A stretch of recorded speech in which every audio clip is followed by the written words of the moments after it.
Mom, Dad has a new friend, and she's really pretty, my little boy whispered, not knowing how his words sliced through me. I drove to the park with a shaking heart, expecting to see another woman, yet what I found was far stranger. A woman I'd never met. A child who looked too familiar. And a truth that still keeps me awake at night. Mom, why does Dad kiss that lady at the park? I froze with the bacon spatula halfway to the plate. Mason was staring at me across the kitchen island, chocolate milk mustache on his upper lip, waiting for an answer like he'd just asked about the weather. What lady, sweetheart? The words came out calm, but my heart had started hammering against my ribs. The pretty one with the sparkly earrings, Emma chimed in, swinging her legs from her booster seat. She has a little girl who looks just like Mason. Isn't that weird, Mommy? Before we continue, I want to thank you for being here as we uncover this shocking truth together. If you believe in justice and standing up against betrayal, please consider subscribing. It's free and helps us reach more people. Now let's see what happens next. The spatula clattered to the stovetop. 7 years old and 5 years old, and my children had just casually told me my husband was living a double life.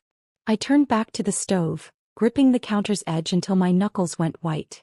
The bacon was burning. I could smell it, see the smoke starting to curl upward, but I couldn't make myself move. My professional training, a decade of managing crises for Boston's most powerful politicians and executives, should have kicked in by now. Should have helped me maintain that perfect mask of composure I wore when senators called at 2 in the morning to confess their latest scandal. But this wasn't someone else's disaster. This was mine.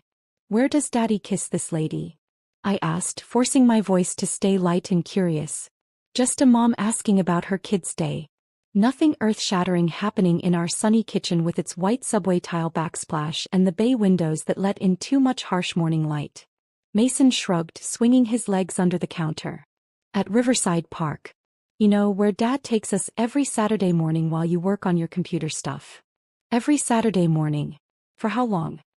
He doesn't kiss her like he kisses you, Mom, Emma added helpfully, reaching for her sippy cup. It's different.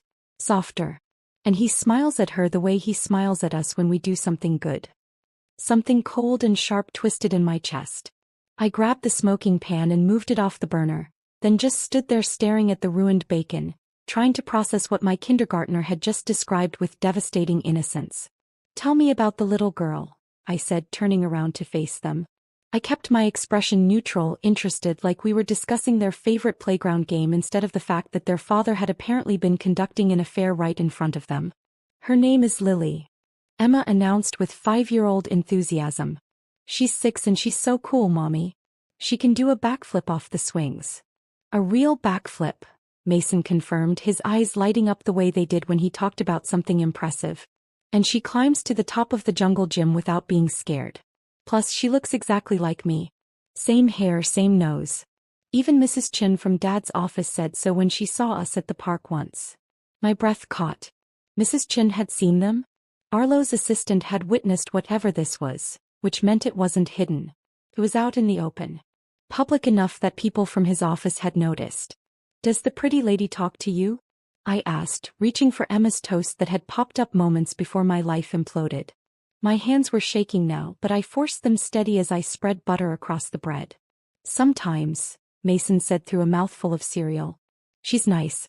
She always brings good snacks, like gummy bears and those cookies with frosting. Not the healthy ones you pack, Mom. No offense. None taken, I managed, cutting Emma's toast into perfect triangles because my hands needed something to do. Something normal and mundane while my children described my husband's other family like they were talking about characters in a cartoon. Emma swung her legs, tapping her heels against the booster seat. Daddy calls her sweetheart, sometimes. And he buys her the fancy coffee from the cart. The one with the whipped cream on top. The fancy coffee. Arlo barely remembered how I took my coffee anymore. 2 sugars, splash of cream. I'd stopped expecting him to bring me anything from the cart years ago, chalking it up to marriage becoming comfortable, familiar, less romantic. Turned out he was plenty romantic. Just not with me. How long has Daddy been taking you to see them? I asked, pouring orange juice with a hand that felt disconnected from my body. Mason scrunched up his face, thinking. I don't know. A long time. Since before Emma's birthday, I think. Emma's birthday was 4 months ago. 4 months of Saturday morning lies. 4 months of Arlo kissing my forehead and herding the kids out the door for quality time, while I stayed home catching up on client emails and proposals. Quality time with another woman. Another child who looked like our son. I thought about our marriage. 10 years this October. I'd met Arlo at a networking event when I was building my crisis communications consulting business. He'd been charming, successful in commercial real estate development, ready to settle down. We'd married quickly, had Mason 2 years later, then Emma 3 years after that. It had been good. Or I'd thought it was good. Normal marriage problems. Money stress, parenting disagreements, the way romance fades into routine when you're raising small children and building careers. Nothing that seemed catastrophic. But now I was calculating backward through our timeline like I did for clients facing exposure, and the numbers were making me sick. Lily was 6. Emma had just turned 5. Which meant when I was pregnant with Emma, exhausted and hormonal and dealing with morning sickness, Arlo was already involved with someone else. Already building this other life. Or maybe Lily came after Emma was born. When I was drowning in postpartum depression, barely sleeping, crying in the shower so the kids wouldn't hear. When Arlo was traveling constantly, for those development deals in Cambridge and Worcester. When he'd come home smelling like hotel soap and claiming he was too exhausted for intimacy because negotiations had gone late into the night. Had he been with her those nights? Had she been pregnant while I struggled alone with a newborn and a toddler? "Mommy, you're squeezing the juice too hard," Emma said, pointing at the carton in my hand. I looked down to see orange juice overflowing Emma's cup, spilling across the counter. I set the carton down carefully and grabbed a dishcloth, wiping up the mess with mechanical precision. "Does Lily's mommy come to the park too?" I asked, keeping my voice conversational. "That's who Dad talks to," Mason confirmed, scraping the bottom of his cereal bowl. "They stand together while we play. Sometimes they sit on the bench and drink coffee. Dad always laughs at her jokes. He laughs different with her than with you, Mom." Louder. "He laughs different with her." My 7-year-old had noticed that my husband was happier with his mistress than with his wife, and I'd been completely oblivious. I'd been so focused on managing everyone else's crises. The congressman whose affair with his intern had threatened his re-election campaign. The tech CEO whose email scandal needed damage control. The nonprofit director whose embezzlement charges required careful media navigation. I'd spent 10 years building a reputation as the person who could fix anything, manage any disaster, turn catastrophes into controlled narratives. And I'd missed the Category 5 hurricane building in my own kitchen. "You should come to the park with us sometime, Mommy," Emma suggested, reaching for her juice. "Then you could meet Lily. I bet you'd like her. Everybody likes her." "Maybe I will," I said, managing something close to a smile. "That sounds nice, sweetheart." I got the kids ready for school on autopilot after that, brushing Emma's tangled blonde hair while she complained about the princess braid being too tight. Packing Mason's lunch, turkey sandwich, apple slices, string cheese, the carrots he'd trade to his friend Brandon. Finding Emma's library book that was due today. Signing the field trip permission slip for Mason's class trip to the Science Museum. All the normal Tuesday morning tasks that mothers do, while my mind raced through scenarios and possibilities like I was prepping for a client presentation. An affair was devastating. But an affair with a child? That wasn't a moment of weakness or a midlife crisis fling. That was a second life. A parallel family. Systematic deception that required planning, coordination, financial resources I hadn't known Arlo was spending. Where was the money coming from? Our joint account that I barely monitored because I trusted him to handle finances while I focused on my demanding clients? Had he been funneling our savings to support this other woman and her daughter while I paid our mortgage and grocery bills? The school bus arrived at exactly 8:15 like it always did. I kissed Mason and Emma goodbye, watched them climb the steps with their oversized backpacks, waved until the bus turned the corner onto Commonwealth Avenue. Mrs. Patterson from next door called a cheerful good morning over the hedge, reminding me that book club was Thursday and did I still want to bring my lemon bars? "Absolutely," I called back, voice bright and steady. "Looking forward to it." Crisis management rule number 1. Never let them see you bleeding. Back inside, I walked through our brownstone like I was seeing it for the first time. The living room where we'd argued about whether the sectional sofa was too big for the space. The dining room table where we ate Sunday dinners and celebrated birthdays. The framed photos lining the hallway. Our wedding day, Mason as a newborn, Emma's first birthday, last Christmas with coordinated outfits and forced smiles. Had any of it been real? Or had I been living in a carefully constructed lie while Arlo maintained his real life somewhere else? My phone buzzed on the kitchen counter. My sister Ivy's name flashed on the screen, her Tuesday morning check-in call, regular as clockwork since her cancer treatment ended 3 years ago. I stared at the phone, thumb hovering over the answer button. I could tell her. Ivy would be furious on my behalf, would drive over immediately with wine and sisterly rage. She'd help me plan whatever came next. But if I said the words out loud, Arlo has another child, then I couldn't unknow them. Couldn't pretend this was some misunderstanding or innocent explanation. Speaking it would make it real. The call went to voicemail. I'd text her later. Make up something about being on a client call, dealing with an emergency that needed immediate attention. Not entirely a lie. My marriage was definitely an emergency. I pulled my laptop onto the kitchen table and opened Google Maps. Typed in Riverside Park. The satellite view showed the playground area clearly. Swings, jungle gym, walking paths along the Charles River. That big oak tree where parents typically gathered on weekend mornings, drinking coffee while their kids burned off energy. Good sight lines from multiple angles. Benches positioned throughout. Parking available 2 blocks away on the side streets. Saturday was 4 days away. 4 days to plan. To prepare. To decide exactly how I wanted to handle the moment when I stopped being the clueless wife and became something else entirely. I went upstairs to our bedroom, the room Arlo and I had shared for 10 years, where we'd made love and argued about thermostat settings and discussed parenting strategies. I opened the closet and dug through boxes on the top shelf until I found what I needed. An old Red Sox cap Ivy had left after last summer's barbecue. Oversized sunglasses I'd bought for a vacation and never worn because they made me look like I was trying too hard. A gray zip-up hoodie I'd relegated to the donation pile but never actually donated. I'd look like every other tired Boston mom running weekend errands in athleisure wear. Unremarkable. Forgettable. Invisible. Exactly what I needed to be. Because here's what Arlo had forgotten about me if he'd ever really known. I'd built my entire career on managing impossible situations. On investigating what people wanted hidden. On documenting evidence and building cases and knowing exactly when to deploy information for maximum impact. I knew how to find truth in lies. How to piece together stories from fragments. How to control narratives and orchestrate consequences. Arlo thought he was being careful. Saturday morning fitness routines as cover. Taking the kids along to make it look innocent. Probably telling this woman I was too busy with work to join them. Painting me as the career-obsessed wife who neglected her family. But he'd made one critical mistake. He turned our children into his alibis. And children, bless them, tell the truth. Mason and Emma had handed me everything. The location, the timing, the woman's appearance, even the other child's name and age. Lily, 6 years old. Looked exactly like Mason. My phone buzzed with a work email. A client needed an emergency strategy session about a harassment allegation that had just gone public. I responded professionally, scheduled the call for 2 o'clock, compartmentalized my personal crisis into a box I'd deal with later. Because that's what I did. I managed disasters.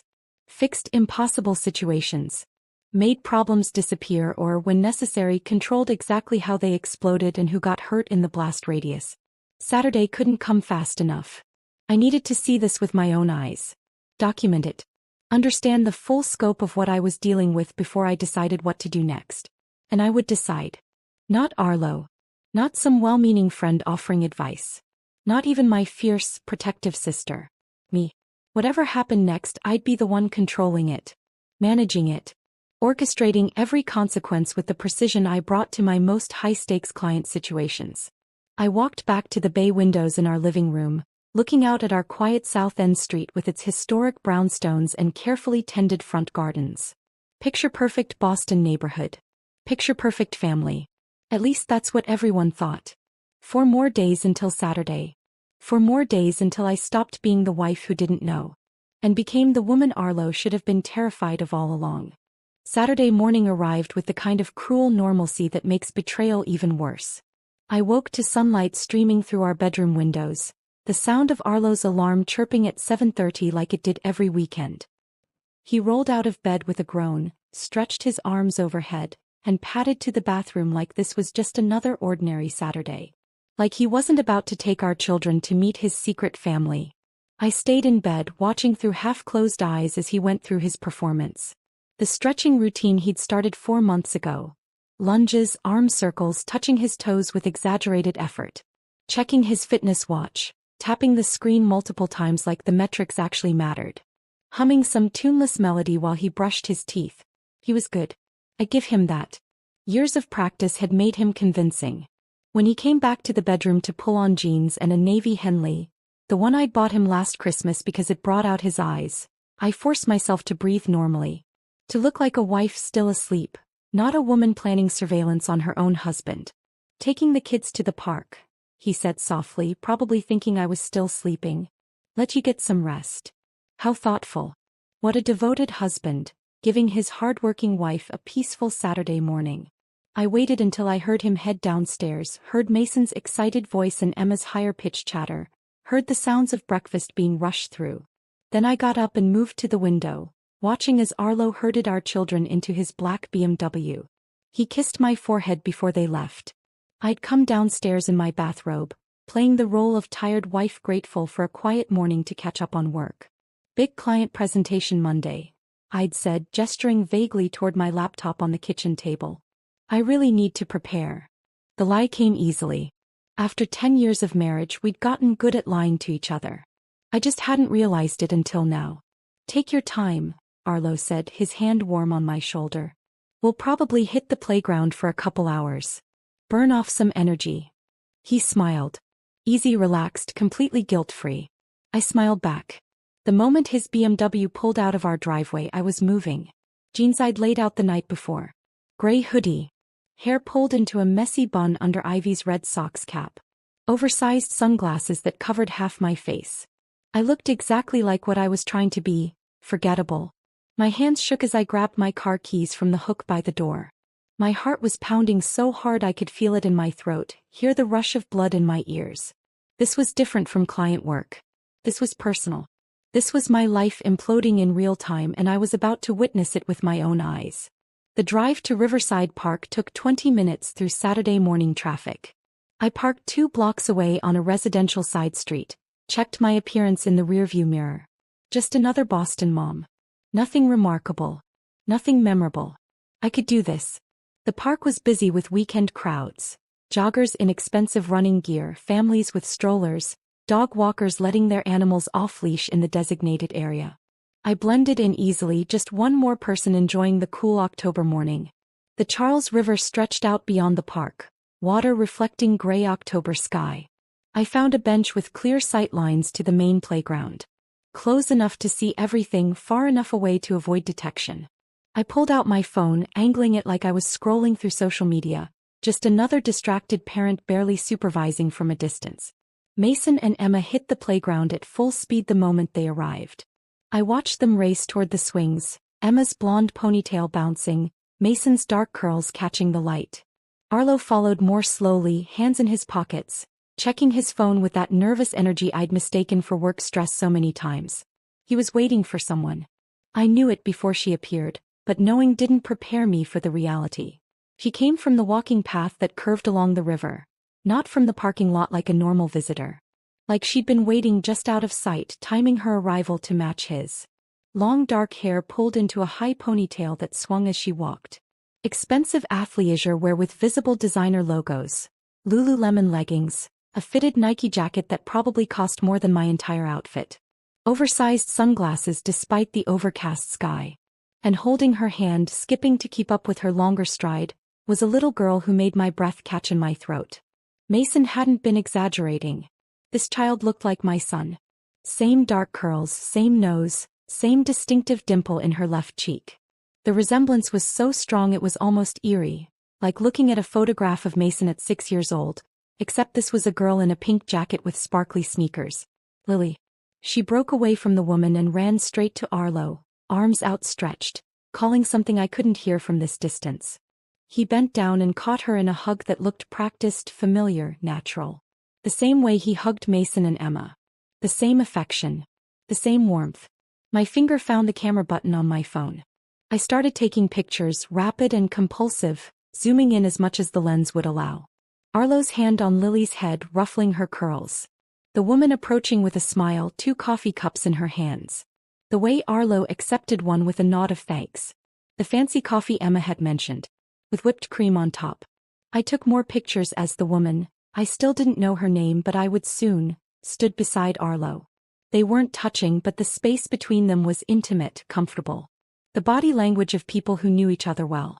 Who'd stood like this many times before. Lily ran to join Mason and Emma at the jungle gym. I watched my 3 children play together. A detail so surreal I had to blink several times to make sure I wasn't imagining it.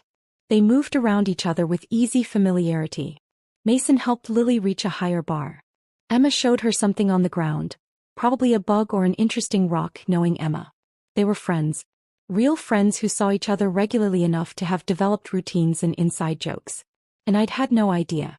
Arlo and the woman migrated to a nearby bench, still in view of the playground but with enough privacy for conversation. I shifted slightly on my bench, adjusting my angle to keep them in frame. Through my phone's camera, I watched him put his hand on her lower back. Casual, proprietary, the gesture of someone who'd done it 1,000 times. She leaned into him. Not dramatically, not like some movie affair. Just a subtle shift of weight, her shoulder pressing against his arm. This wasn't new. This wasn't the nervous energy of a fresh affair, stolen moments filled with adrenaline and fear of discovery. This was established. Routine. Comfortable. How long? How many Saturdays had this played out while I stayed home, blissfully ignorant? When Mason and Emma got distracted chasing each other near the oak tree, shrieking with laughter about something only children understand, Arlo turned to the woman and kissed her temple. Quick, familiar, unguarded. The kind of kiss you give someone you love without thinking about it. My stomach turned. I took the picture anyway, documenting evidence even as my hands shook. I watched them for 40 minutes that felt like hours. Watched Arlo push Lily on the swings with the same careful attention he gave Emma. Watched him laugh at something the woman said, that loud, genuine laugh Mason had noticed. The one he didn't use with me anymore. Watched all 3 children play together like the siblings they apparently were, at least on Saturday mornings in Riverside Park. The betrayal cut deeper than I'd expected. It wasn't just Arlo lying to me, building this secret life behind my back. He'd used our children as cover. Brought Mason and Emma into his deception, made them unknowing participants in his affair. What kind of man does that? Around 10:30 I saw Arlo check his watch. He called to Mason and Emma, who groaned in protest the way kids do when fun is ending. The woman bent down to Lily's level, saying something that made the little girl nod seriously. Then Lily hugged Arlo goodbye, another long, comfortable embrace, before returning to her mother. They separated like this was routine. Like they'd perfected the choreography of coming together and pulling apart without drawing attention. I left before Arlo could spot me, forcing my shaking legs to carry me back through the park at a normal pace. Just another mom finishing her morning walk. Nothing to see here.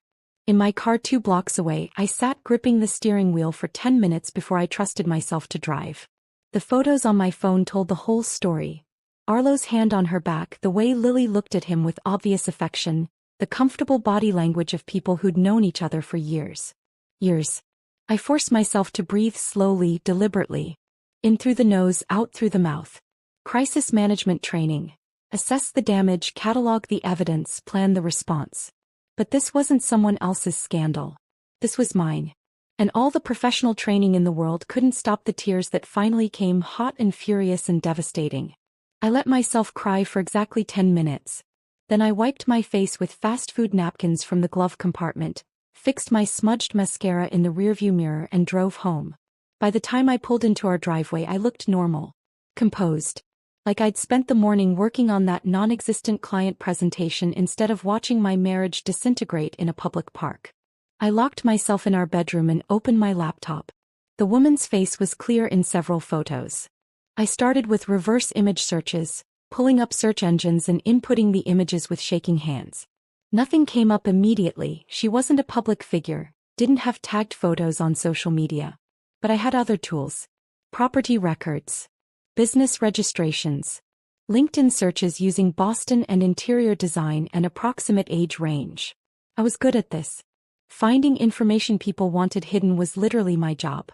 Within an hour I had a name, Vanessa Moreau. 34 years old. Interior designer with her own small firm in Cambridge. I found her business website showcasing elegant living rooms and modern kitchens, glowing client testimonials, a carefully curated professional image. No mention of a husband. No photos of Lily, which made sense, keeping her daughter offline for safety reasons probably. No connection to Arlo visible anywhere, which meant they'd been careful. Smart. But not smart enough. I heard the BMW pull into the driveway around noon.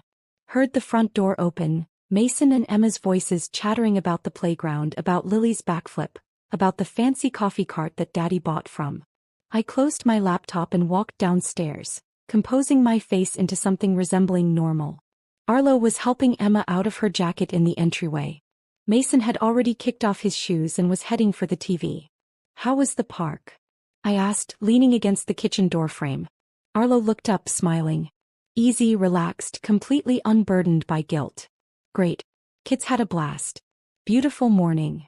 "Liar." "That's wonderful," I said, returning his smile.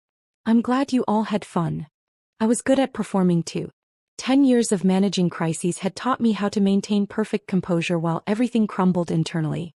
Arlo had no idea what I'd seen. What I knew. What was coming. And for now I'd let him keep thinking he was safe. Sunday stretched out with the kind of suffocating normalcy that makes you question your own sanity. Arlo made pancakes for breakfast. His weekend specialty, complete with chocolate chips arranged in smiley faces for the kids. We went to the farmer's market in the afternoon, Mason and Emma running between stalls while Arlo held my hand like we were still the couple from our Christmas cards. He was so good at this. So practiced. I watched him pick out apples and joke with the vendor and wondered if this was what going crazy felt like. Knowing the truth while everyone around you performed a lie. By the time we got home and he'd settled the kids with a movie, claiming he needed to catch up on work, in his home office, I was vibrating with the need to know more. To understand the full scope of what I'd witnessed at Riverside Park. I waited until I heard his office door close, heard the click of his keyboard starting up. Then I took my laptop to our bedroom and locked the door. Vanessa Moreau's digital footprint was careful but not invisible. Her interior design business had a professional website showcasing elegant living rooms and sleek kitchens. Her Instagram was public. Beautiful shots of her work. Occasional lifestyle posts about morning coffee and gratitude. No photos of Lily, which I understood. Some parents kept their kids offline for safety. No photos of Arlo either, no hints of a relationship. They'd been smart about that. But smart wasn't the same as invisible. I pulled up property records for Cambridge, searching by her name. Found the condo in Porter Square. A renovated building near the T station, the kind of place young professionals paid premium prices for. Purchase date: November 2017. 7 years ago. My hands froze on the keyboard. Not 4 months. Not even 2 years. 7 years of this. 7 years of systematic deception.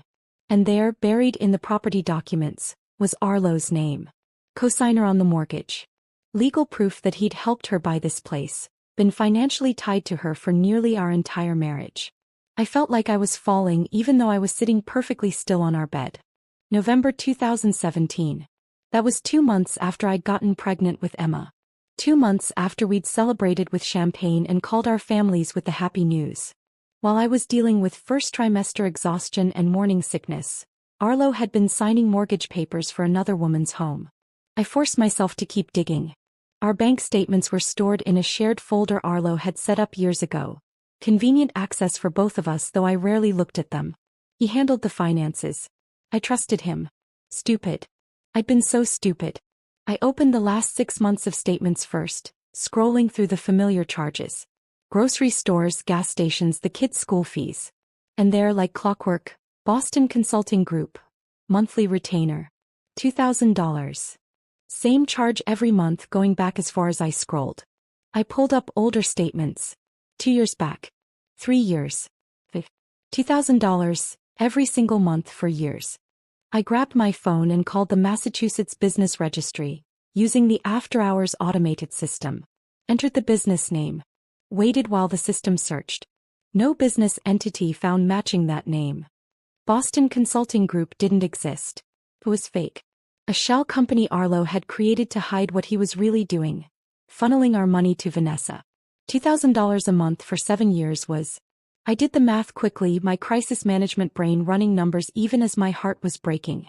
$168,000. Almost $200,000 of our money, gone to support his other family while I'd been carefully budgeting our household expenses, clipping coupons, worrying about whether we could afford to refinish the hardwood floors. The scope of the deception was staggering.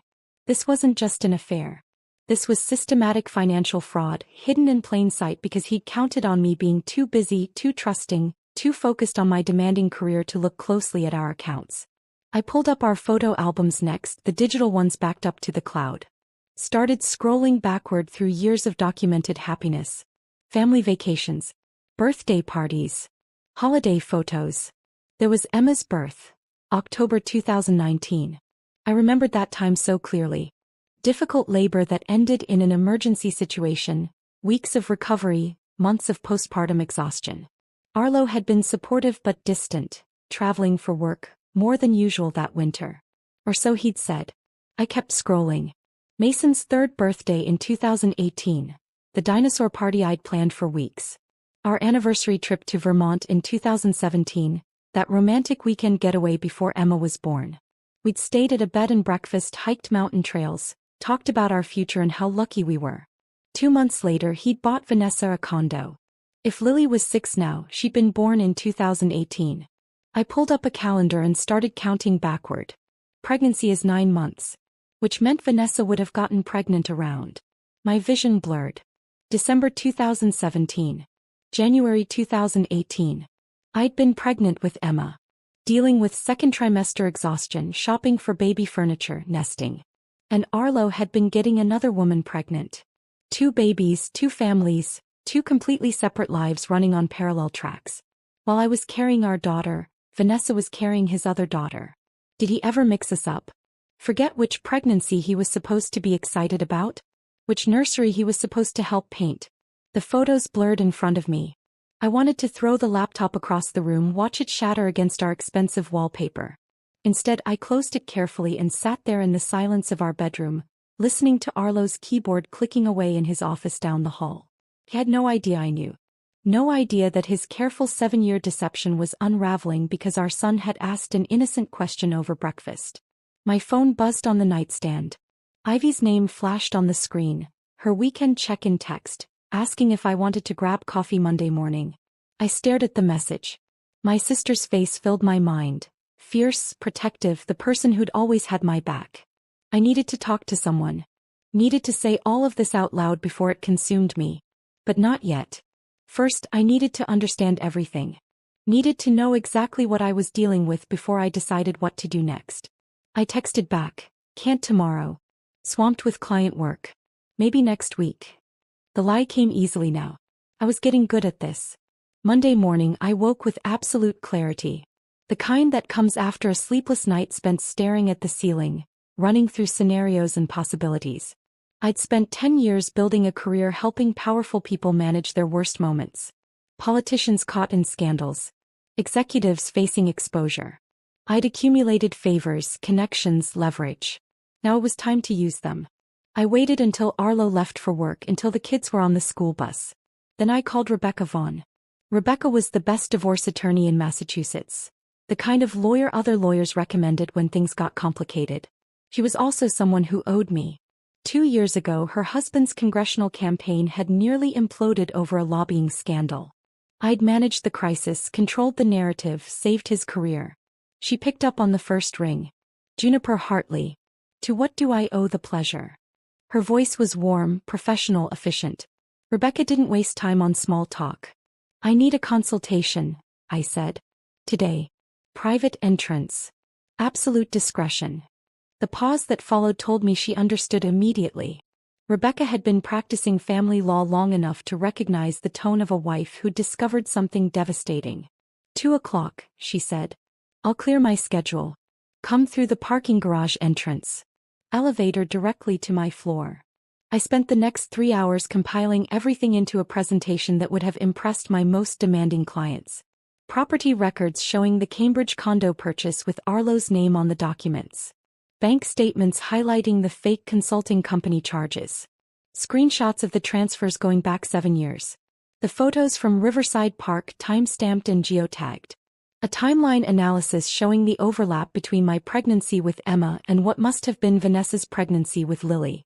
By the time I walked into Rebecca's office overlooking Boston Common, I had a case file that could have been used in court tomorrow. Rebecca's office was exactly what you'd expect from someone at the top of her field: floor-to-ceiling windows, expensive furniture that managed to be both comfortable and intimidating, walls lined with law books and framed commendations. She stood when I entered, extending a hand. "Juniper. Good to see you, though I'm sorry about the circumstances. Thank you for making time on short notice. For you. Always." She gestured to the leather chairs arranged around a small conference table. "Show me what you have." I laid it all out with the clinical precision I brought to my most high-stakes client work. Started with the children's innocent revelation, moved through my surveillance at the park, then hit her with the financial evidence and property records. Rebecca listened without interrupting, reading through the documentation I'd spread across her table. Her expression remained professionally neutral for the first few minutes, then shifted to something harder. "Harper." When I finished, she removed her reading glasses and looked at me with an intensity that reminded me why she had her reputation. "This is extraordinary," she said finally. "Juniper, I've been practicing family law for 28 years. I've seen a lot of infidelity, a lot of hidden assets, a lot of deception. But this." She gestured at the documents. "The secret child, the systematic financial deception, the dual life maintained for 7 years. This isn't just infidelity. This is financial fraud." She picked up the bank statements, studying the recurring charges. "If he's structured these fake consulting fees as business expenses for tax purposes, that's federal exposure. If he's hidden this income from the IRS, we're potentially looking at criminal charges beyond the divorce. I don't want him in prison," I said carefully. "I want leverage." Rebecca's smile was sharp as glass. "Then you're in exactly the right place. With this documentation, we can push for terms that would normally take years to negotiate. Full custody. No judge will grant significant visitation to a father who used his children as cover for an affair. The house is yours, given his systematic deception. His retirement accounts, spousal support calculated on his real income including what he's been hiding. He'll agree to anything to keep this quiet." She pulled out a legal pad and started making notes in her precise handwriting. "We'll file for emergency temporary orders first. Exclusive use of the marital home, immediate financial disclosure, supervised visitation only. Then we'll move on the financial fraud." We spent the next hour mapping strategy. Rebecca asked pointed questions about our assets, Arlo's business, whether I wanted this to go public or be handled quietly. I answered everything, feeling that strange lightness that comes with taking action after days of helpless rage. By the time I left her office, I had a plan. Not just for divorce but for the complete dismantling of everything Arlo had built on lies. The walk back to my car felt different. The October air seemed crisper, the city sharper and more vivid. I wasn't a victim anymore. I was a strategist with documentation, legal representation, and a decade of crisis management experience. Arlo had no idea what was coming, and I intended to keep it that way until the exact moment I was ready to strike. I spent Monday night and all of Tuesday planning. Not just the legal strategy, Rebecca had that covered. This was about the confrontation itself. The moment when Arlo would realize his carefully constructed 7-year lie had collapsed. In crisis management, timing is everything. You don't expose a scandal during a slow news cycle when it'll dominate headlines. You don't ambush someone when they're prepared to defend themselves. You wait for the perfect moment when their guard is down, when they feel safe. Tuesday evening, I cooked Arlo's favorite meal. Pan-seared salmon with a herb crust, roasted vegetables with balsamic glaze, garlic mashed potatoes made from scratch.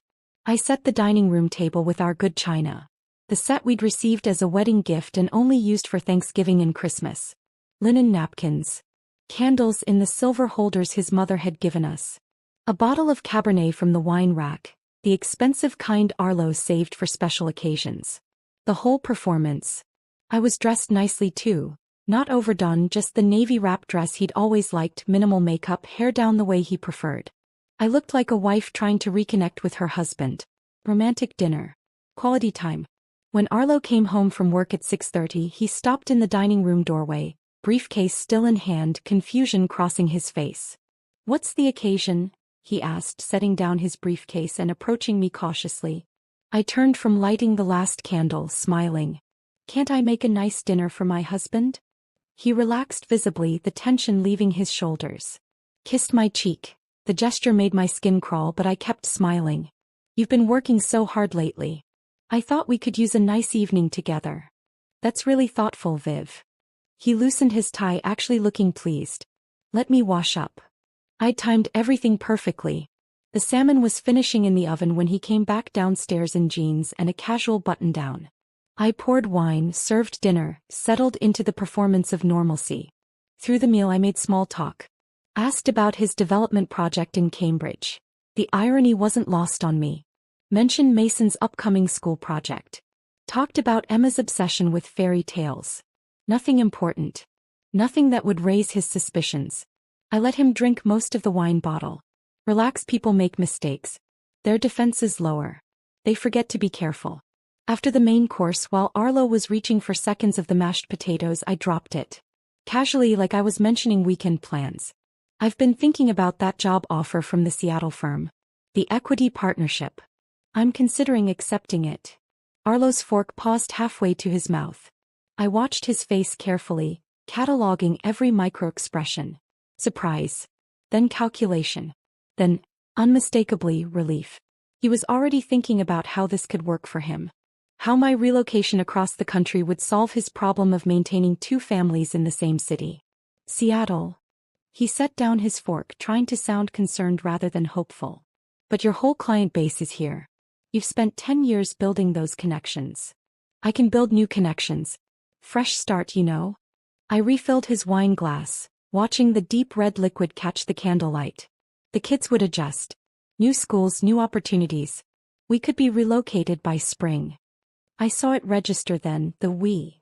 His relief flickered with confusion. "Of course," I continued, pushing vegetables around my plate with studied casualness. "We'd need to discuss logistics. Custody arrangements, splitting assets, all that." The fork clattered against his plate. "Custody arrangements?" His voice was carefully controlled, but I heard the edge underneath. "Juniper, what are you talking about?" I tilted my head, all innocence. "Well, I just assumed with your business here, with all your commitments."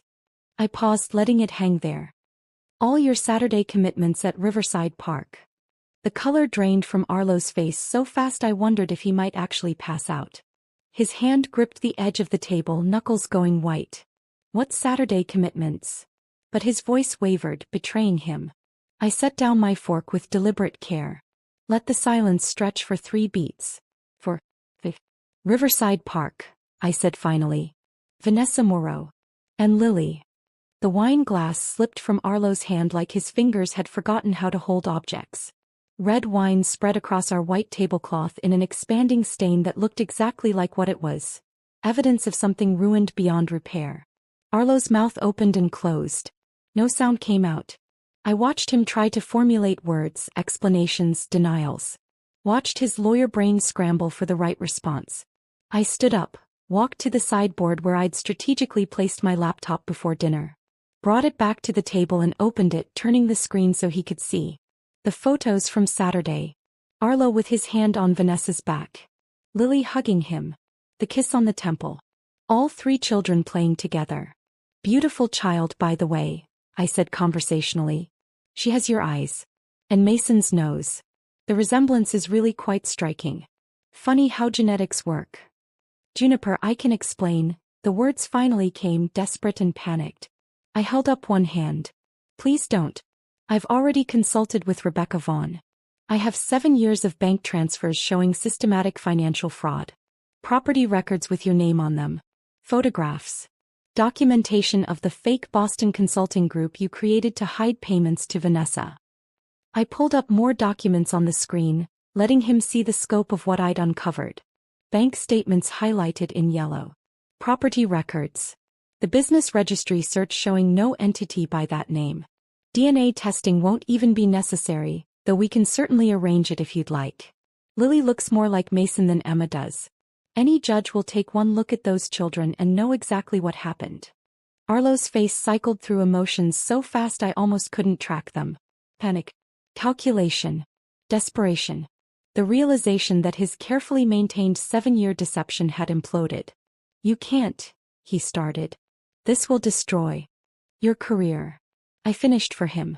Your reputation in Boston's commercial real estate community? Yes, probably. The thing is, Arlo, I manage crises for the most powerful people in this city. Politicians. Executives. People whose scandals could end careers and destroy families. Creating those crises? That's even easier than managing them.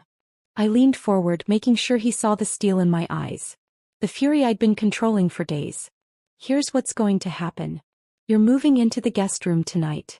Not tomorrow. Tonight. You're meeting with Rebecca's office tomorrow to discuss settlement terms. And you're going to be very, very generous with those terms. Juniper, please. His hands were shaking now, actually trembling as he reached toward me.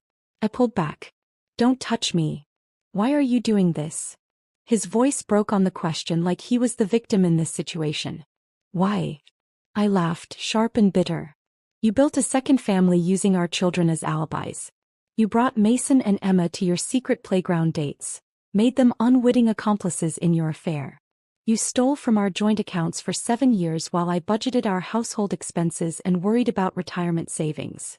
I closed the laptop with a decisive snap. You lied every single day. Every morning when you kissed me goodbye. Every night when you came home. Every Saturday when you pretended those park trips were about quality time with the kids. I never meant to hurt you, he tried. You never meant to get caught, I corrected. There's a difference. I'm doing this because I'm good at my job, Arlo. And right now, my job is destroying you as efficiently and completely as possible. I stood up, gathering the laptop. The guest room is ready. I changed the sheets this morning. How thoughtful of me. Arlo sat there, broken and confused, still trying to process how quickly his life had unraveled. He thought he was so careful. So smart. Keeping the two families separate, maintaining the lie with precision. He'd forgotten one critical detail. His wife was smarter. What I didn't tell him, what I was saving for the perfect moment, was the discovery I'd made that afternoon. The detail that transformed this from a divorce into something that could send him to prison. After leaving Rebecca's office, I'd kept digging into Vanessa's background.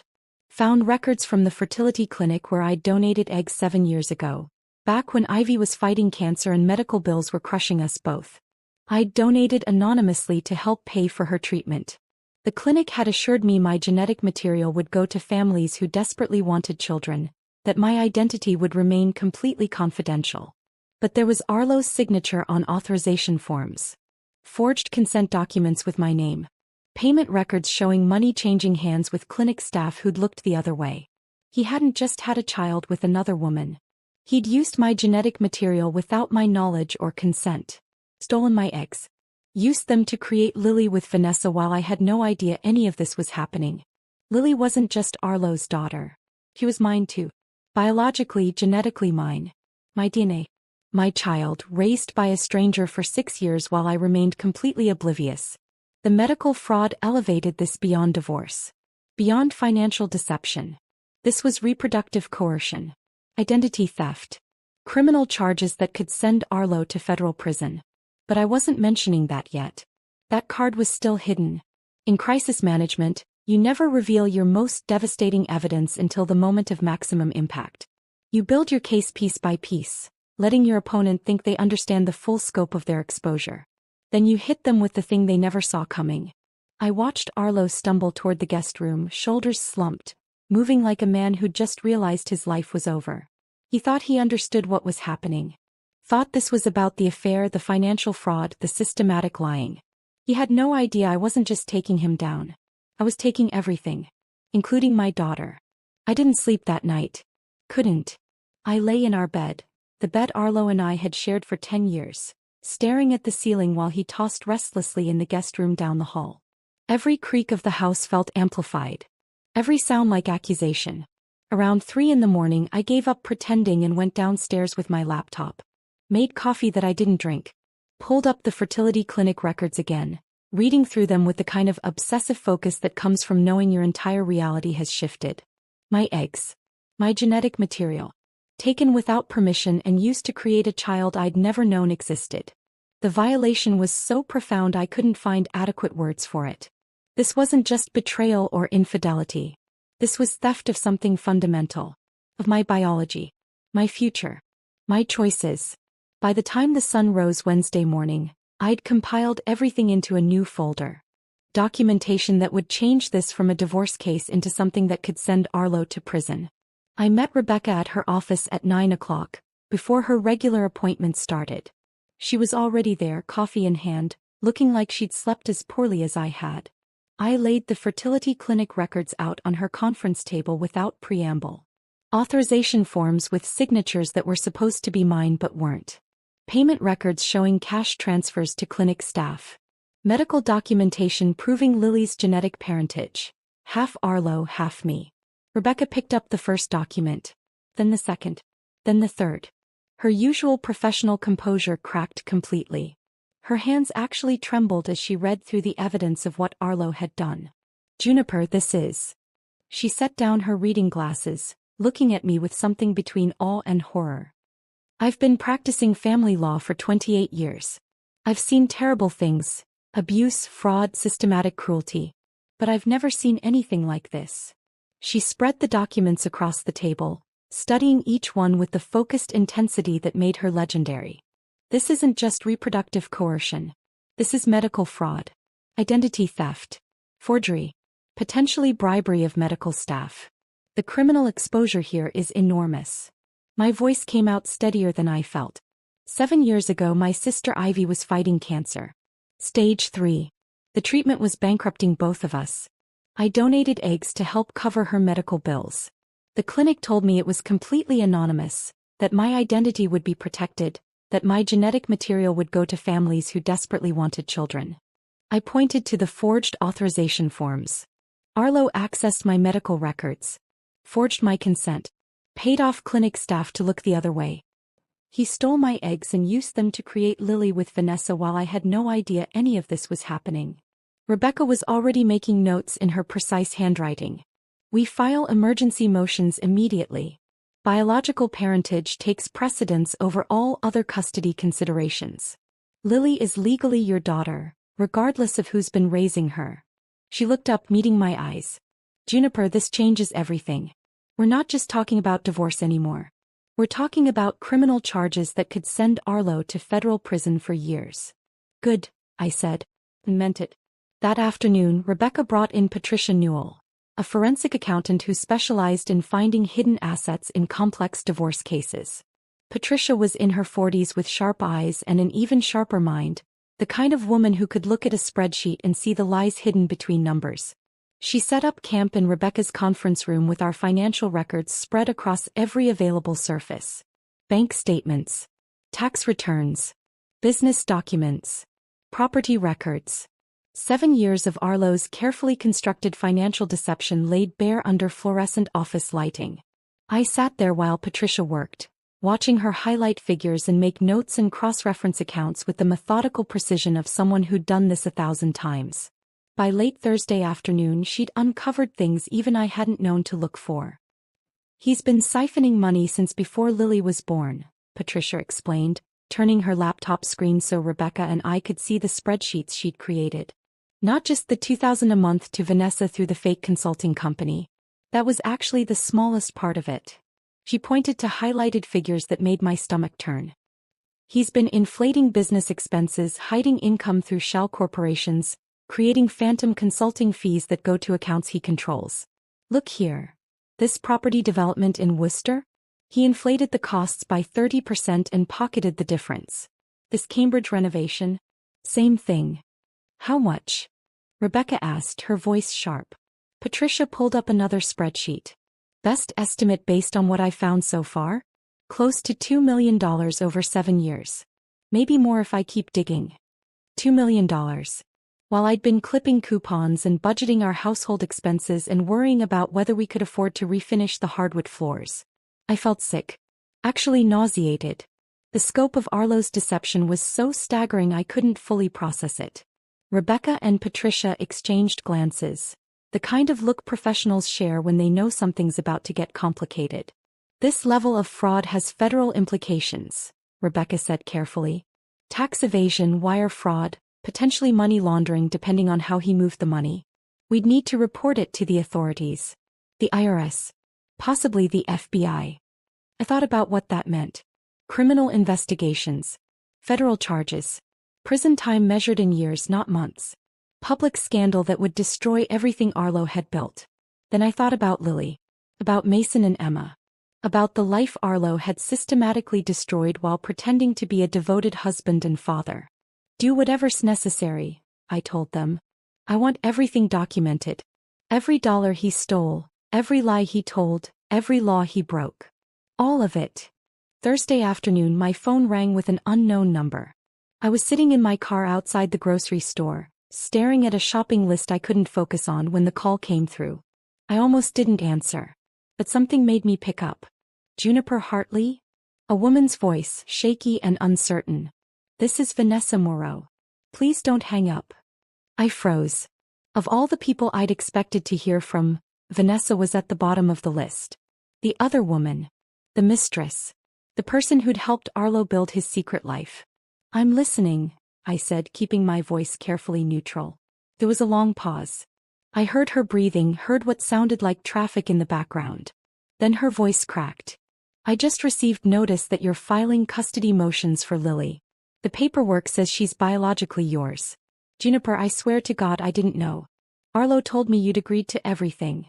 I gripped the steering wheel, knuckles going white. Agreed to what exactly? He said you couldn't carry another pregnancy after Emma. That it had been too difficult, too risky. But you wanted him to have more children.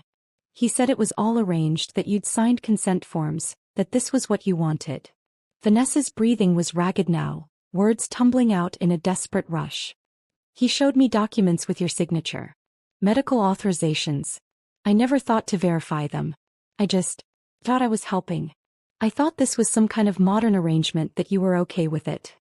God, I'm so stupid. He was crying now openly. I never meant to be part of hurting you. My anger wavered. I'd spent days imagining Vanessa as a villain. The knowing participant in Arlo's betrayal. The woman who'd deliberately broken up my marriage. But she sounded as devastated as I felt. As manipulated. As used. Did he tell you he was married? I asked. Yes. He was honest about that from the beginning. But he said you had an arrangement. That you were focused on your career, that you'd essentially agreed to this kind of situation because it worked for everyone. Vanessa's voice dropped. I was 30 years old and desperate for a family. I'd just ended a relationship that went nowhere. I wanted a child so badly, and here was this successful, charming man offering me exactly what I'd been dreaming about. I believed what I wanted to believe. We talked for over an hour. She told me everything. How they'd met at an open house for one of Arlo's development properties, how he'd pursued her with focused intensity, how he'd painted their relationship as something unconventional but consensual. A modern arrangement with his career-focused wife's blessing. He was so convincing, Vanessa said. He knew exactly what to say, how to make it all sound reasonable. Like we were pioneers in some new kind of family structure instead of what it really was. He showed you forged documents, I said. With my signature. The fertility clinic records prove it. He paid staff to look the other way to process the paperwork without proper authorization. You weren't helping, Vanessa. You were being used. We both were. Her sob echoed through the phone. What happens now? To Lily. I took a breath, thinking about the little girl with Mason's nose and my dimples. My biological daughter, raised by a stranger for 6 years while I remained completely oblivious. Now we make sure Lily's transition is as gentle as possible. She's 6 years old and none of this is her fault. She didn't ask for any of this. You want custody? Vanessa's voice was small. Full custody? She's my biological daughter, I said simply. But I don't want to traumatize her. We'll work something out. Therapy, gradual transition, whatever she needs. You've been her mother for 6 years. That matters. When we hung up, I sat in my car in the grocery store parking lot and cried. Really cried for the first time since this started. Not just for myself but for Vanessa. For Lily. For all of us caught in the web of lies Arlo had spun so carefully. Two women who should have been enemies, brought together by the systematic manipulation of a man who'd treated us both like pawns in his elaborate game. The grocery list sat forgotten on my passenger seat. I'd come here to buy milk and bread and the other mundane necessities of family life. Instead, I'd gained an unexpected ally in the strangest possible place. And somehow that felt like the first real step toward making any of this right. Friday morning, Rebecca filed the emergency motions. I wasn't there when she submitted the paperwork to the courthouse. She told me it was better if I stayed home, maintained normalcy for Mason and Emma, let the legal system do its work. But I felt it happen anyway. Felt the moment when our private disaster became official court business. When Arlo's carefully constructed lies became documented evidence in legal filings that would follow him forever. The courthouse moved faster than I'd expected. Rebecca called Friday afternoon, surprise evident in her voice even through her professional composure. We have a preliminary hearing Monday at 2 o'clock. Judge Margaret Thornton. She's excellent. No nonsense, seen everything, won't tolerate games. That fast. The medical fraud aspect moved it up the priority list. Reproductive coercion cases get immediate attention. Plus, honestly, my reputation helped. Judge Thornton and I have worked together for years. She knows I don't file emergency motions unless they're genuinely urgent. Monday afternoon arrived with the weight of inevitability. I dressed carefully, conservative navy suit, minimal jewelry, hair pulled back. I looked like what I was, a professional woman seeking justice, not revenge. Rebecca met me outside the courthouse, briefcase in hand, looking like she was about to wage war in the most civilized way possible. Arlo will be here with representation, she warned as we walked through security. He hired someone over the weekend. Daniel Morrison from a small firm in Cambridge. Good lawyer, but he's outmatched and he knows it. We entered the courtroom 15 minutes early. Arlo arrived 10 minutes later with a lawyer who couldn't have been more than 35, young, nervous, carrying a briefcase that looked brand new. Daniel Morrison introduced himself with a handshake that was slightly too firm, trying to project confidence he clearly didn't feel. Arlo wouldn't look at me. He sat at his table staring straight ahead, jaw clenched so tight I could see the muscle jumping. Judge Margaret Thornton entered at exactly 2 o'clock. She was in her early 60s, gray hair cut short, sharp eyes that missed nothing. The bailiff called us to order and she settled into her chair with the air of someone who'd presided over thousands of cases and had no patience for nonsense. This is a preliminary hearing on emergency motions filed by petitioner Juniper Hartley regarding custody of the minor child Lily Moreau, Judge Thornton said, reviewing the documents in front of her. I've read the initial filings. They make serious allegations. She looked up directly at Arlo. Mr. Hartley, I'm going to ask you some direct questions. Answer yes or no. Your attorney can object if there's legal basis, but I want simple answers first. Understood. Yes, Your Honor, Arlo managed. Did you access your wife's genetic material from a fertility clinic without her knowledge or consent? Daniel Morrison started to stand, but Judge Thornton held up one hand. This is a yes or no question, counselor. Your client can answer it. Arlo's voice was barely audible. Yes, Your Honor. But I can explain. I'm not asking for explanations yet. Did you forge authorization documents bearing your wife's signature? Yes, but did you make payments to clinic staff to facilitate this unauthorized use of genetic material? Your Honor, if I could just. Judge Thornton's expression hardened. Mr. Hartley, I asked a yes or no question. Did you make payments to clinic staff? Yes. The word hung in the courtroom like an admission of guilt at a murder trial. Judge Thornton removed her reading glasses, studying Arlo with an expression that made even me uncomfortable, and I was on the right side of this. I've heard enough for today. Temporary custody of the minor child Lily Moreau is granted to Mrs. Hartley pending full evaluation and investigation. Mr. Hartley, you are prohibited from contact with the child until further notice. We'll reconvene in 2 weeks for a full hearing. She looked at Daniel Morrison. Counselor, I suggest you advise your client about the severity of his situation. This isn't just a custody dispute. These allegations have criminal implications. Arlo's face crumbled. His lawyer put a hand on his shoulder, but he shrugged it off, standing abruptly and walking out of the courtroom without looking back. Rebecca squeezed my hand under the table. That went better than expected. It felt hollow though. A victory, yes. Legal validation that I was Lily's biological mother, that Arlo had committed fraud. But Lily's entire world was about to be turned upside down, and no legal ruling could make that easier. The following week brought more hearings, more testimony, more painful revelations that kept getting documented in official court records. Vanessa appeared as a witness on Wednesday. She walked into the courtroom composed but clearly devastated, wearing a simple black dress, no jewelry except small earrings. She looked like she'd aged 5 years in the past 10 days. Rebecca questioned her first, establishing the timeline of her relationship with Arlo, the lies he'd told, the forged documents he'd shown her. Did Ms. Moreau know that Mrs. Hartley had not consented to the use of her genetic material? Rebecca asked. No, Vanessa said clearly, her voice steady despite the tears streaming down her face. I was told Mrs. Hartley had signed off on everything. Arlo showed me authorization forms with her signature. Medical releases. Consent documents. I had no reason to doubt them. What did Mr. Hartley tell you about his marriage? That it was unconventional but consensual. That Juniper was focused on her career and had essentially agreed to this arrangement because it worked for everyone involved. Vanessa's voice cracked. He was very convincing.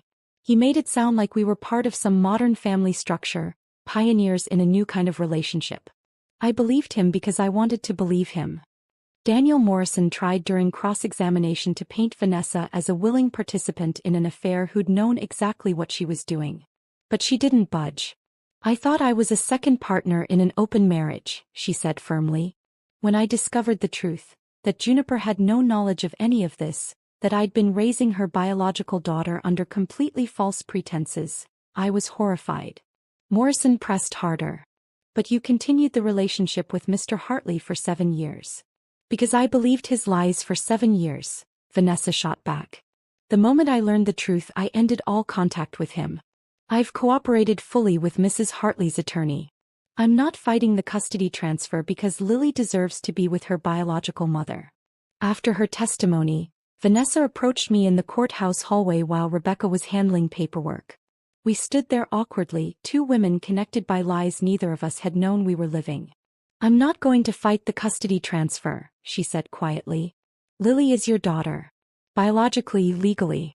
I had no right to raise her under false pretenses, no matter how much I love her. Tears streamed down her face but she didn't bother wiping them away. But please, can I still see her?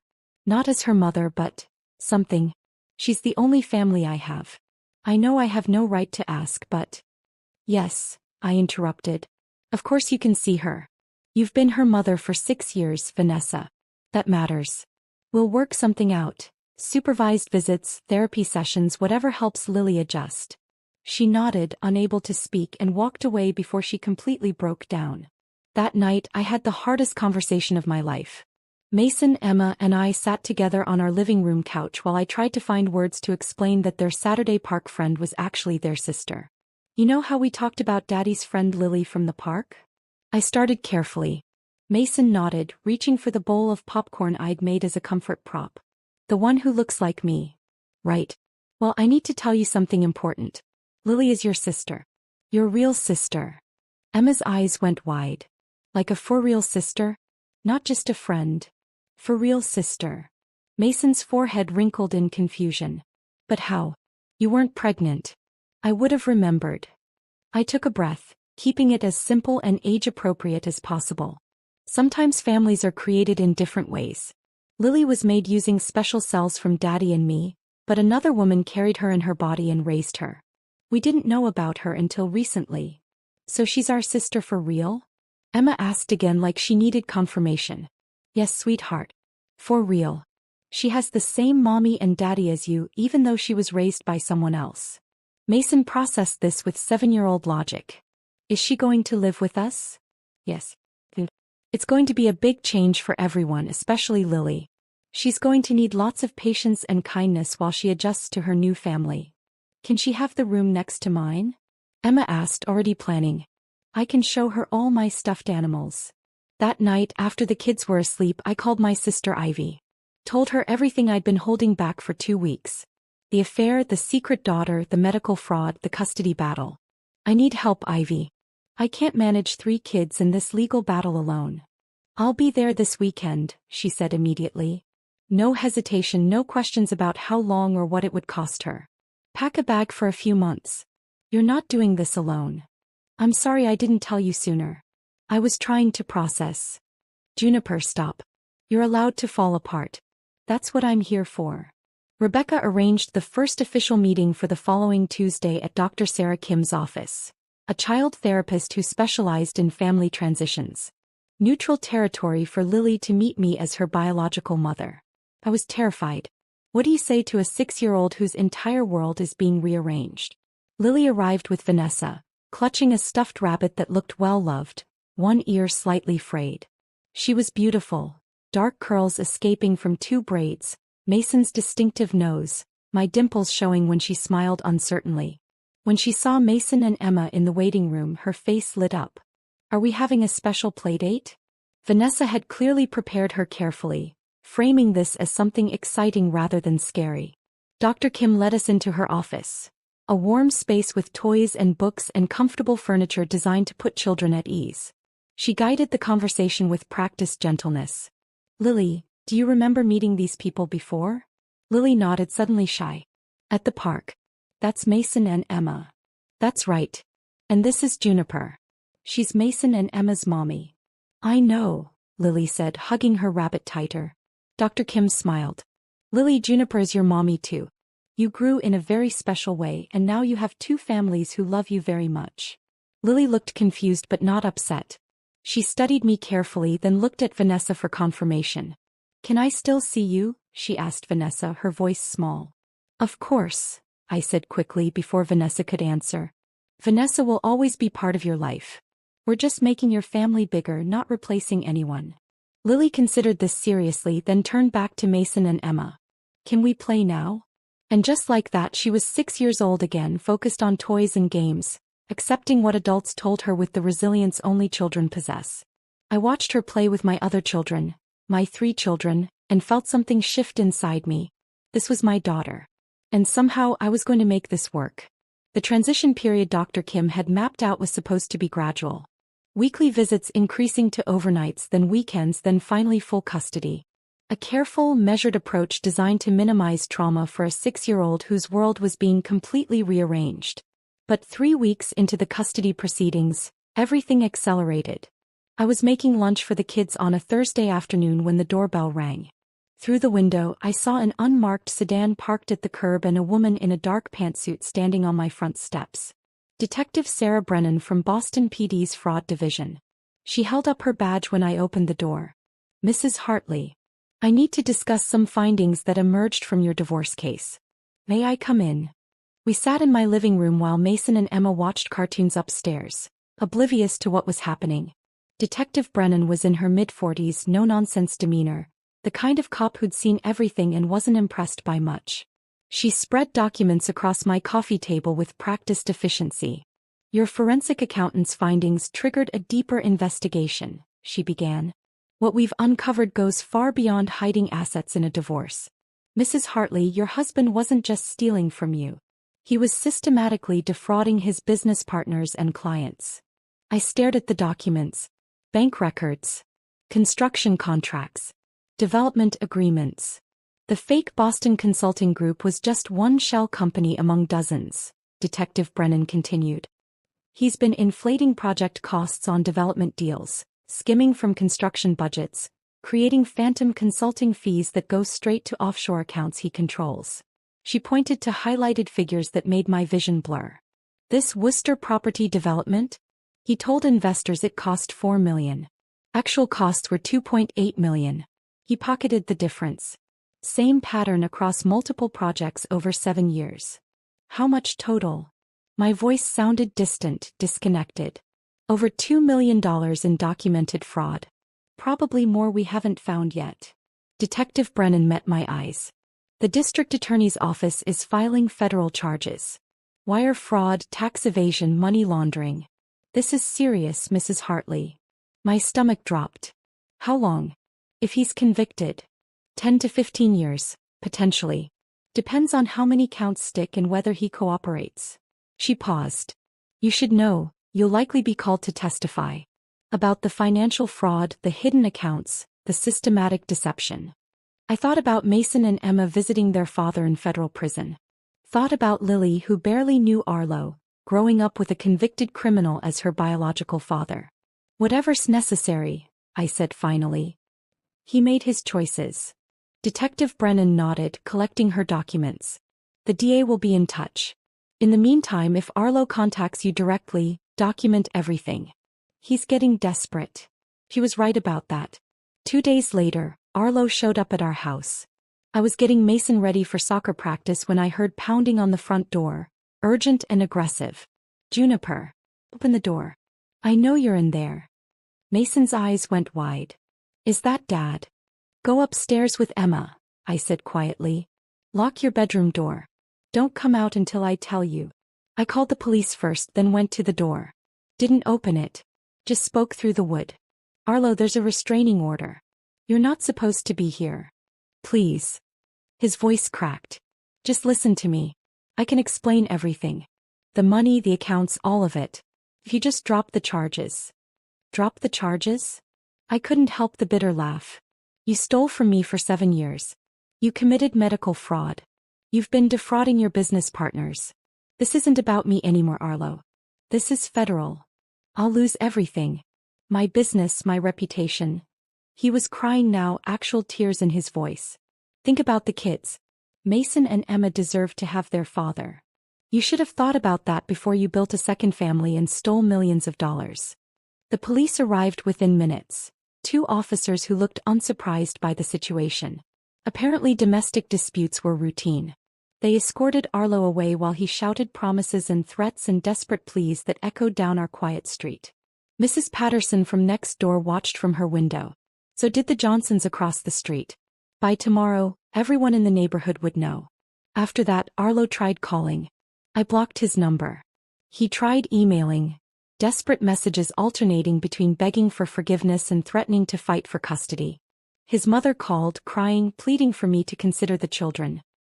He made a terrible mistake, Juniper, but he's still their father. Those children need him. He's a criminal, I replied, voice cold. And the children are better off without him. Don't call again. His business partners weren't as forgiving.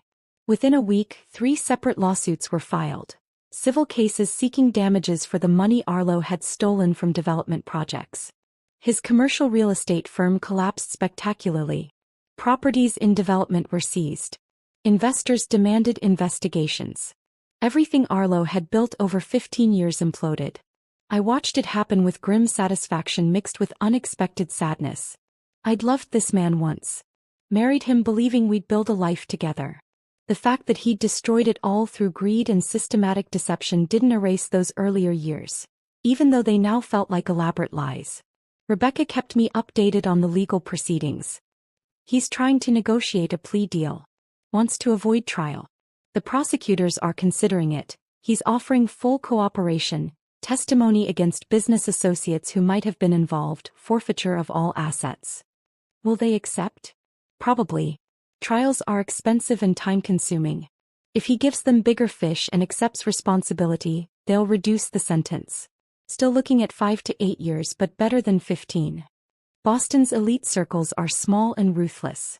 Within days of the federal charges becoming public, I was fielding calls from former friends who suddenly wanted distance from the scandal. Coffee dates were mysteriously canceled. Dinner invitations stopped coming. At school pickup, other parents whispered and stared, pulling their children away like criminal behavior was contagious. Mason came home crying one afternoon, backpack dragging on the ground. Brandon's mom said our dad is a bad man. She said we can't have playdates anymore because you're probably bad too. I held him while he sobbed against my shoulder, fury burning in my chest at adults who punished children for their parents' crimes. But there were unexpected allies. Senator Patricia Walsh called personally, not through an assistant but from her own phone. Juniper, I know what you're going through. The press, the judgment, the way people suddenly decide you're contaminated. If you need anything, character references, legal connections, just someone to talk to, I'm here. 2 other longtime clients reached out with similar offers of support.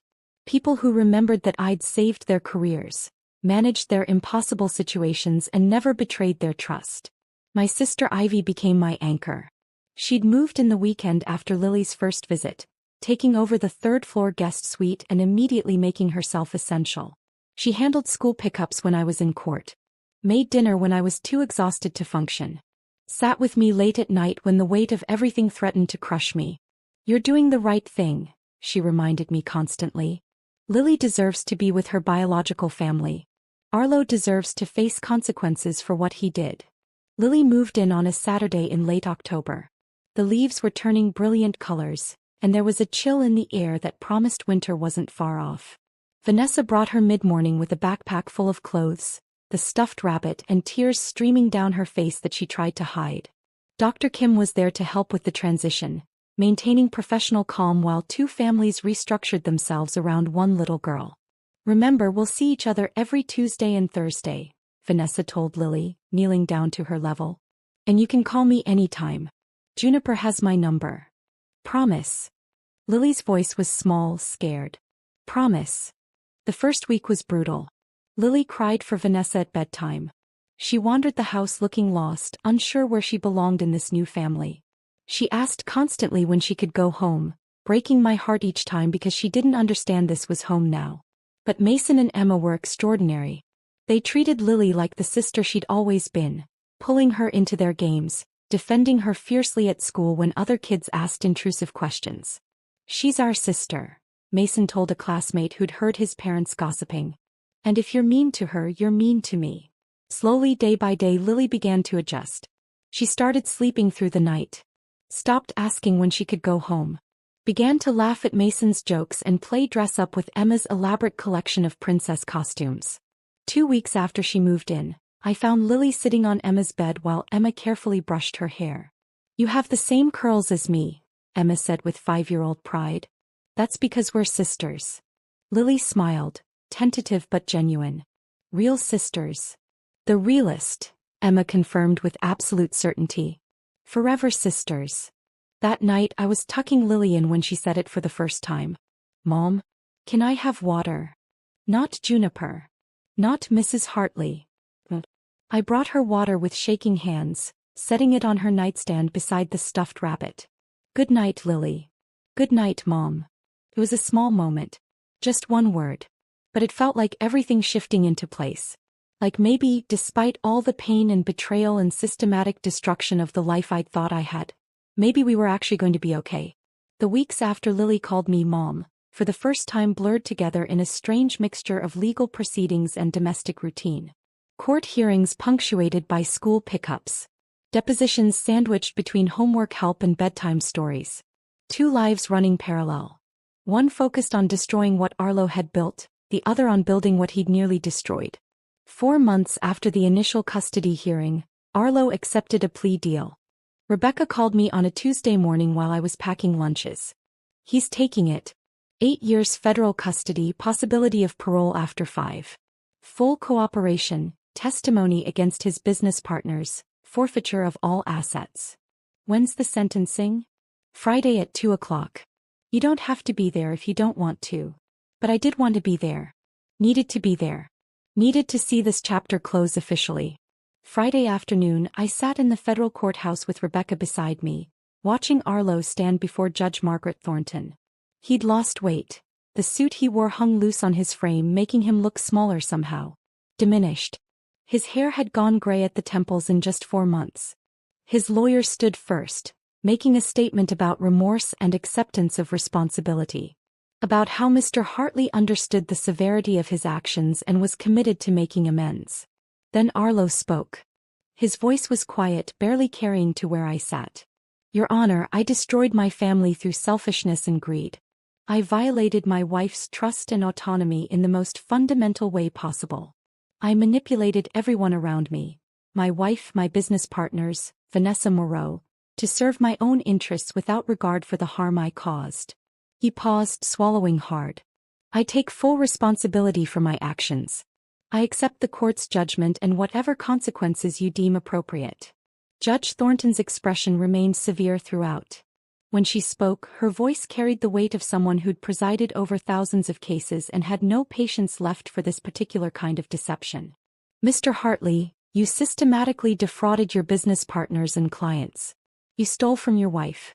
Most egregiously, you accessed her genetic material without knowledge or consent, using medical fraud and bribery to create a child she knew nothing about. A violation so profound I struggle to find adequate words to describe it. She looked down at her notes, then back at Arlo. 8 years in federal custody followed by 5 years supervised release. Full restitution to all victims. And permanent forfeiture of parental rights to all 3 children, Mason, Emma, and Lily Hartley. Permanent forfeiture. The words echoed through the courtroom. Mason, Emma, and Lily would never have to face awkward custody visits or forced contact with a father who'd used them as props in his elaborate deception. No court-mandated relationships. No pretending. It was over. Arlo's shoulders slumped. 2 federal marshals approached to escort him out. As they led him past our row, he looked at me just once briefly. I looked back without expression. Without forgiveness or anger or anything at all. He'd made his choices. Now he'd live with the consequences. 2 weeks after the sentencing, Ivy asked me to sit down in our kitchen after the kids were asleep. She had that nervous energy people get when they're about to share news they're not sure how you'll receive. I need to tell you something, she started, wrapping her hands around a mug of tea she wasn't drinking. I've been seeing someone. It's still relatively new, but it's getting serious, and I wanted you to hear it from me first. I felt a smile forming. Ivy, that's wonderful. Why do you look like you're expecting me to be upset? Because. She took a breath. It's Detective Sarah Brennan. From your case. We met during one of the financial fraud interviews. Started talking and it just happened. I processed this. The detective who'd helped build the case against Arlo was dating my sister. The woman who'd uncovered the full scope of his fraud was now making my sister laugh over morning coffee. It should have felt strange. Complicated. But somehow it didn't. Are you happy? I asked. Ivy's entire face transformed. The nervousness melted into something softer, more vulnerable. Really happy. June, she's brilliant and kind, and she understands what our family has been through without me having to explain everything. She just gets it. Then I'm happy for you. I reached across the table, squeezing her hand. God knows we could both use some good news. Ivy's relationship with Sarah became another unexpected piece of our reconstructed life. Sarah was careful about boundaries. She never discussed Arlo's case or the ongoing investigation into his business partners. But her presence brought stability and quiet joy that had been missing for so long. The kids adored her. Especially when she started teaching them basic self-defense moves in the backyard on weekends. Gentle techniques appropriate for children, framed as games but with real practical application. Everyone should know how to protect themselves, Sarah explained to me one Saturday while Mason practiced blocking moves and Emma giggled at getting to fight, like her big brother. I watched them play, thinking about how families form in unexpected ways. How crisis and trauma sometimes bring people together who'd never have met otherwise. 6 months after Lily moved in, Vanessa and I met for coffee at a small cafe halfway between Cambridge and our neighborhood in the South End. It had become a monthly ritual, neutral ground where we could discuss Lily's adjustment, coordinate visit schedules, and slowly build something that resembled friendship from the ruins of Arlo's deception. She's thriving, I told Vanessa, pulling up photos on my phone. Her teacher says she's completely caught up academically. Making friends. The therapy's really helping her process everything. Vanessa smiled, but sadness lingered in her eyes. Thank you for including me in her life. I know legally you don't have to. You raised her for 6 years, Vanessa. You loved her when I didn't even know she existed. That matters. That will always matter. And I meant it. Vanessa and I were both victims of Arlo's systematic manipulation. She deserved compassion, not punishment. We'd worked out an arrangement that Dr. Kim had helped facilitate. Vanessa saw Lily twice a month for supervised visits. She came to birthday parties and school events. It was unconventional, probably not what most family courts would recommend, but it worked. Lily called her Auntie Nessa, now. I knew that probably hurt Vanessa more than she let on, this demotion from mother to aunt. But she never complained, never pushed for more than we'd agreed to. I'm seeing a therapist too, Vanessa mentioned, stirring sugar into her coffee. working through the guilt and the betrayal. It helps to talk to someone who understands how completely I was manipulated. I'm glad. You deserve support too. We sat in comfortable silence for a moment, watching people come and go through the cafe. Young couples, families with children, professionals grabbing coffee between meetings. Normal life continuing around us. Have you thought about dating? Vanessa asked suddenly. Starting over? I laughed. 3 kids and a demanding career? Who has time? But truthfully, I had thought about it. Late at night when the house was quiet and I was alone with my thoughts. About what it might be like to trust someone again. To let someone in who hadn't been part of this disaster. Maybe someday, I admitted. Right now I'm just focused on making sure the kids are okay. Making sure Lily feels secure. Building something stable. Vanessa nodded. You're doing an amazing job, Juniper. Really. Lily talks about you constantly, about her sister and brother, about the house, about feeling like she belongs. Whatever you're doing, it's working. 1 year after Mason's innocent breakfast revelation, I stood in our brownstone living room watching my 3 children play together. The November light came through our bay windows at that particular autumn angle, golden and warm. Mason was teaching Lily the controls for his favorite video game, patiently explaining the strategy while she gripped the controller with intense concentration. Emma had constructed an elaborate scenario involving her entire collection of stuffed animals and a blanket fort that took up half the room. You have to be the dragon, Emma directed Mason. And Lily, you're the princess who fights the dragon. Can the princess win? Lily asked. Obviously, Emma said with 5-year-old certainty. She's the hero. In the kitchen, I could hear Ivy and Sarah making dinner together, their voices blending in easy conversation punctuated by laughter. The smell of roasted chicken and vegetables drifted through the house. This wasn't the family I'd imagined building when I married Arlo 10 years ago.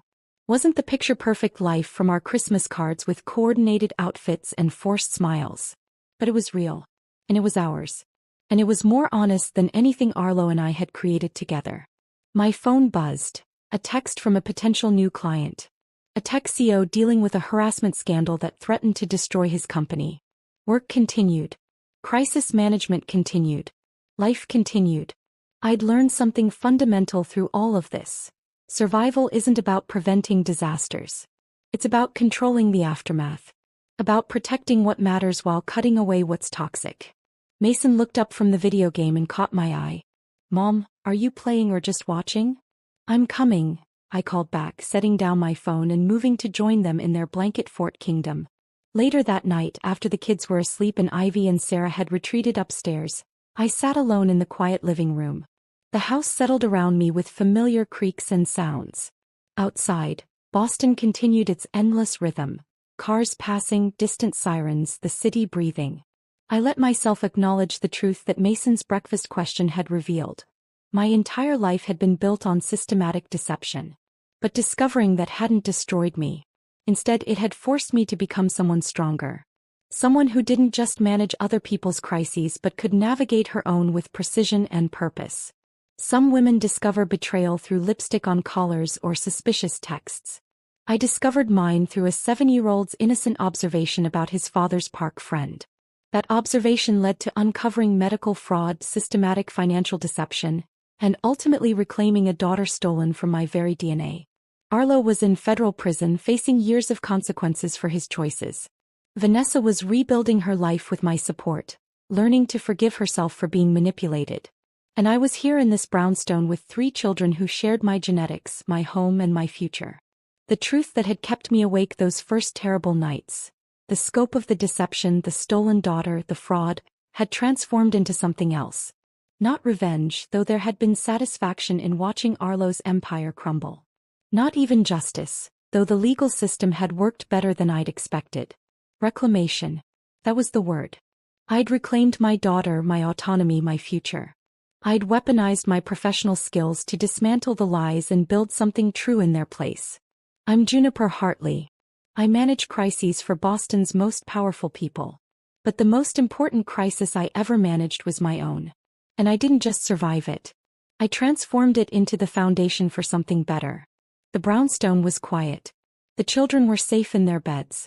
Ivy and Sarah were building something genuine upstairs. And for the first time in a year I felt something close to peace. That I thought walking upstairs to my own bedroom was victory enough. If this story of uncovering the truth had you hooked from that breakfast table moment to the final courtroom victory, hit that like button right now. My favorite part was when Juniper confronted Arlo over that perfectly prepared salmon dinner, watching his whole world crumble with each word. What was your favorite moment? Drop it in the comments below. Don't miss more gripping stories of justice and resilience like this. Subscribe and hit that notification bell so you never miss an upload.